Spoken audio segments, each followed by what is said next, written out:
beloved teacher, fellow classmates, ladies and gentlemen, good evening. First, what can you say about being a Filipino? Isn't it easy of becoming a true Filipino? Isn't it happy of becoming a true Filipino? Am I a true Filipino? I have observed that the prosperity or misery of each people is in direct proportion to its sacrifices or the selfishness of its forefathers. I am a Filipino who lives in the country of Philippines. I live here in the Philippines with my family. In this country, I learned so many things. How to read and write, learn how to meet new friends, learn how to respect others, and learn how to use phone and phone. Every minute and every second, I realize that I am so lucky because I learned all of this. Being a Filipino is part of my life, but for me, it is not that easy.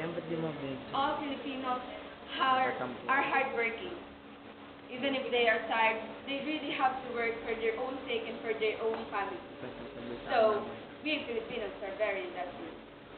There is a land of great wealth that Filipinos of their own, they must live in hopeless poverty. A land of rich people that children must not be hungry.